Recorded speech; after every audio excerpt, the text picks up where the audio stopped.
వడ్డమన్ Srinivas sir and Shivani madam, Purushottama Dasu sir and Purna madam గారికి ఒక్కసారి విగ్రహం నాకు ఒక్కసారి.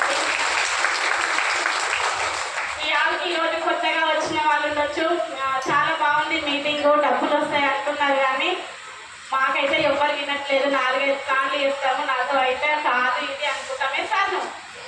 సో నేను కూడా 3 సంవత్సరాల ముందు అట్లే అనుకున్నాను.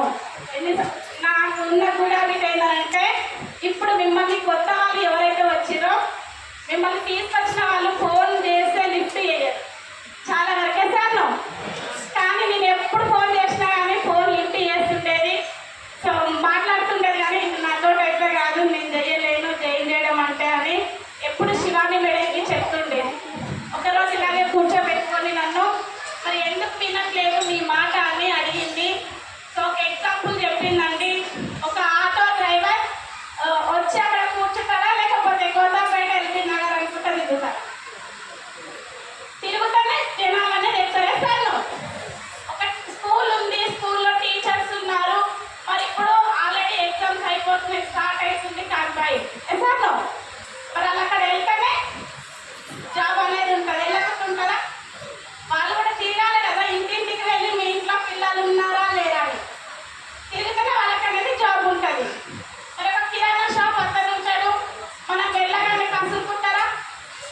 కసురుకోరు, మంచిగా పలకరిస్తారు, మాట్లాడతారు. సో వచ్చేసి తర్వాత మంచిగా ఇంకెక్కువ మనం అక్కడ గిరాకీ ఇస్తాం సార్. మరి మన ఇంట్లో కూడా మన పిల్లలు ఉంటారు, ఒకటే సంబంధం చూస్ చేస్తామా? ఎన్నో సంబంధాలు, నా బిడ్డే కానీ నా కొడుకు కానీ ఒకరికి సంబంధం కావాలి, మంచి వాళ్ళు కావాలని తెలుసుకున్నాం. సో మరి ఈ బిజినెస్ నీకెందుకు అని చెప్పింది, నీకెందుకు అవసరం లేదని చెప్పింది. సో మరి అప్పుడు మీరు డిసిషన్ తీసుకోండి. స్టార్ట్ చేసిన కొత్త విషయాలు వచ్చేది ఎట్లా ఆ కొత్త విషయాలు వచ్చేది ఎప్పుడు ఆడుకోవడానికి అతనికి అనేది టైం అనేది ఉంటుంది. అలాగే నేను స్టార్ట్ చేసుకుంటున్నాను డైరెక్టర్